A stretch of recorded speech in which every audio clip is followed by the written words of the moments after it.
Hi friends, இன்றைக்கி எங்கள் வீட்டில் டின்னருக்கு சப்பாத்தியில் ரோல் பண்ணலாம் அப்படின்னு இருக்கேன். சீஸ்லாம் போட்டு அதை எப்படி செய்கிறதுன்னு பார்ப்போம் வாங்க.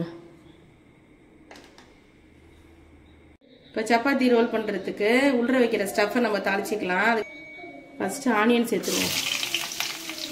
ஆனியன் அந்த கிரன்ச்சினஸ் மாறாமல் ஒரு 3/4 பங்கு வதங்கினா போதும். அப்போ தான் அந்த ரோலுக்கு நல்லாயிருக்கும். அதான் வெங்காயத்தை இதுமாரி நீளமாக கட் பண்ணிக்கோங்க.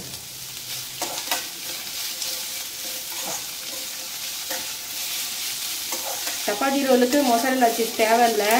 பசங்க ஆசைப்படுறாங்கன்னா அது உள்ள கொஞ்சம் மொசரல்லா சீஸ் போடுறேன்.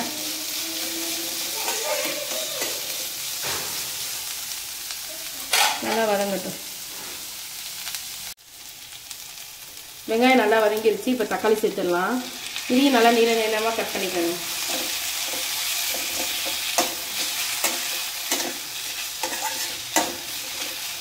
எல்லாமே ஒரு 3/4 பங்கு வதங்கினா போதும்.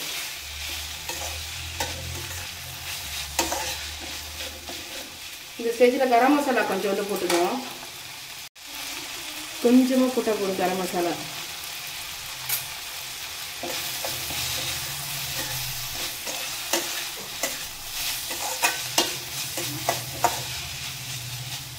இது கொஞ்சம் வதங்கட்டும்.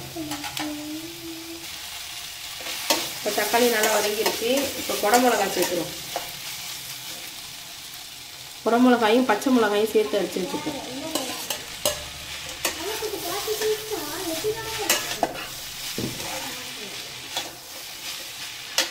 இப்போ கொஞ்சோண்டு உப்பு சேர்த்துக்குவோம். ஸ்டஃப்புக்கு தேவையான உப்பு. குடமிளகாவும் ரொம்ப வதங்கணும்னு தேவையில்லை. அதுவும் கொஞ்சம் வதங்கினா போதும். இப்போ கொஞ்சமாக மிளகாத்தூள் சேர்த்துக்குவோம். சும்மா லைட்டாக. ஏற்கனவே பச்சை மிளகா போட்டிருக்கோம். சும்மா கொஞ்சமாக.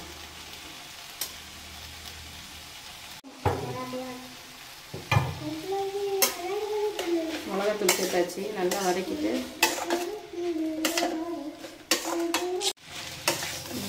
போதும். இந்த அளவு வதங்கினா போதும்.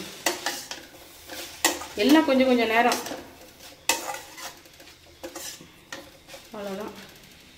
இப்போ பன்னீர் சேர்த்துருவோம். நான் குட்டி குட்டியாக கட் பண்ணி வச்சுருக்கேன் பன்னீரை.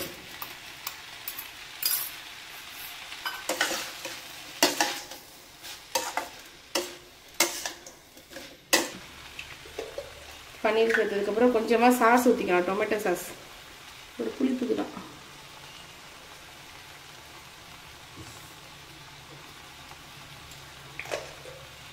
இதையும் போட்டு சும்மா லைட்டாக ஒரு மிக்ஸ் பண்ணால் போதும். அவ்வளோதான். இப்போ நம்ம சப்பாத்தி போட்டு சப்பாத்திக்குள்ளே ரோல் பண்ணி ரெடி பண்ண வேண்டியதான். சப்பாத்தி ரோலை பொரிக்கிறதுக்கு கடாயில் எண்ணெய் வச்சுட்டு அதை ஹீட் ஆகட்டும். அதுக்கட்டியும் நம்ம ரோலை பண்ணிவிடுவோம். நான் சப்பாத்தி தேய்ச்சி வச்சுருக்கேன். அதில் கொஞ்சோண்டு இந்த ஸ்டஃப்பை வச்சுருவோம். ஸ்டஃப்பை வச்சுட்டு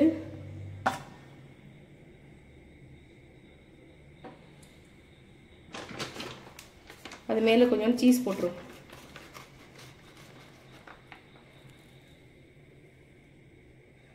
நான் கட் பண்ணி இருக்க இந்த சீஸே வாங்கிட்டேன்.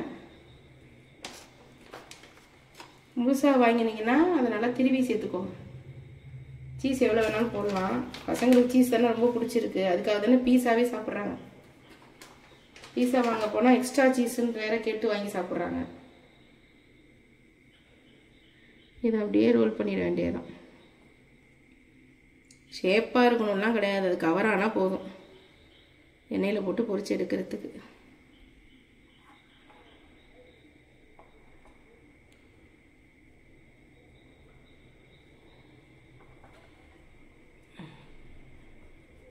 அவ்வளோதான். இப்படி ஒரு ரோல் பண்ணிவிட்டு வெளியில் தெரியாமல் நல்லா கவர் பண்ணிவிடுங்க.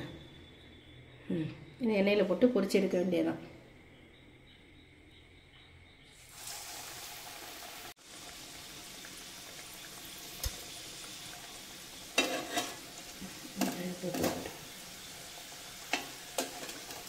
இது பூரி மாட்டி பொரிச்சு எடுக்கலாம். இருந்தாலும் ஒன்று ஒன்றா போட்டோம்னா நம்மளுக்கு கொஞ்சம் சேஃப்டியாக இருக்கும். ஒன்றோட ஒன்று திருப்ப முடியாமல் பெரிய கடாயாக இருந்தால் நீங்கள் 2 கூட போட்டு எடுக்கலாம். நான் ஃபஸ்ட்டு வீடியோக்காக ஒன்று போட்டு பொரிச்சு எடுத்துடுறேன், அப்புறம் பொறுமையாக போட்டு எடுப்பேன். நிறையா போட்டோம்னா சீஸ் வெடித்து வெளியில் வந்துடும். நம்ம சரியாக க்ளோஸ் பண்ணலான்னா இல்லை நம்ம திருப்பும் போது ஒன்னோட ஒன்று ஒட்டி வெளியில் வந்துருச்சுன்னா சீஸ் வந்து வெடித்து அந்த ரோலே இதாக போயிடும்.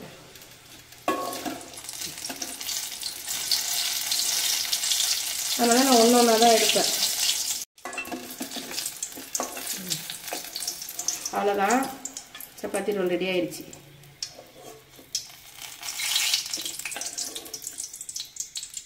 இதை உங்களுக்கு கட் பண்ணி காட்டுறேன் பாருங்க.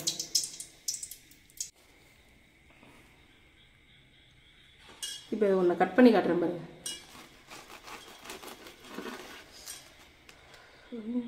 ஒட்டிட்டு வருது சீஸ்.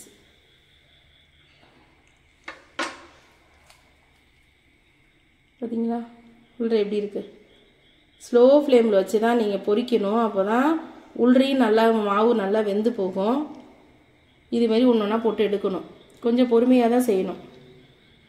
நான் சப்பாத்தி மாதிரி போட்டும் காட்டுறேன், அதையும் பாருங்கள். இப்போ ஒரு பீஸ் எடுத்து பாப்பாவுக்கு டேஸ்ட் பண்ண கொடுப்போம். பாப்பா இங்கே வா. டேஸ்ட்டு சிகாமணி, எங்கள் வீட்டு டேஸ்ட்டு சிகாமணி இவ தான். ஃபஸ்ட்டு எதாக இருந்தாலும் இவ தான் டேஸ்ட்டு பார்ப்பா. நல்லா இருக்கு நல்லா இல்லைன்னு ஆனால் டக்குன்னு சொல்லிடுவா. சுடுதா பார்த்து பார்த்து சாப்பிடு, பார்த்து சாப்பிடு. சாப்பிடு, பொறுமையாக சாப்பிடுன்னு அவசரம் இல்லை. சீஸ் போதுமா என்ன வேணுமா? அடுத்ததில் நிறைய போட்டு தரேன். எப்படி இருக்கு? நல்லா இருக்கா? ஓகே, போய் உட்காந்து சாப்பிடு. சரி சரி. இது எண்ணெயில் பொரிச்சு மட்டும் செய்ய வேண்டியதில்லை, நம்ம சப்பாத்தியாகவும் போட்டு அதை ரோல் பண்ணி சாப்பிட்லாம். நான் இப்போ சப்பாத்திலையும் போட்டு காட்டுறேன். ஏற்கனவே சப்பாத்தி போட்டு வச்சுருந்தேன், அதில் ரோல் பண்ணி காட்டுறேன். அதில் ஸ்டஃப் வச்சு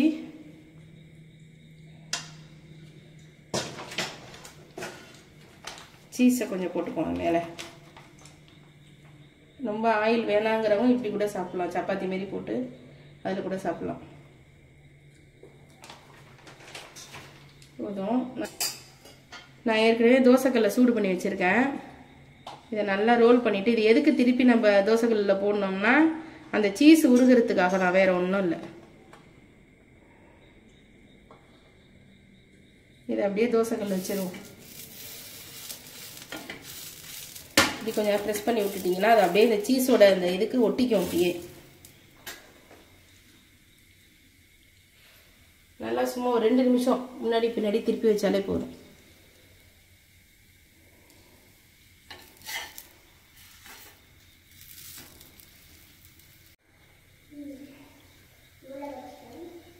பார்த்தீங்களா? இது வந்து பிரியவும் பிரியாது. அது உள்ளே வச்சு சீஸ் வச்சு க்ளோஸ் பண்ணதுக்கப்புறம் பிரியவும் பிரியாது, அப்படியே ரோலாகவே இருக்கும். இதை கட் பண்ணி காட்டுறேன் பாருங்க. இதை கட் பண்ணுற பாருங்க. இதுவும் அதே மாதிரி தான் இருக்கும். அது பொரிச்சிருக்கும். இது சப்பாத்தியை போட்டு நம்ம சாப்பிட போகிறோம். அவ்வளோதான், அவ்வளோதான். பார்த்தீங்களா? இதை அப்படியே சாப்பிட வேண்டியதான். இதெல்லாம் பெரியவங்களுக்கு இந்த மாதிரி போட்டு கொடுத்துருங்க, ஆயில் வேணாங்கிறவங்களுக்கு. ஓகே ஃப்ரெண்ட்ஸ், இந்த வீடியோ உங்களுக்கு பிடிச்சிருந்ததுன்னா லைக் பண்ணுங்கள், சப்ஸ்கிரைப் பண்ணுங்கள். Bye friends. தங்கம் பாய் சொல்லு வியூவர்ஸ்க்கு. ஓகே, போய் சாப்பிட்டு போ.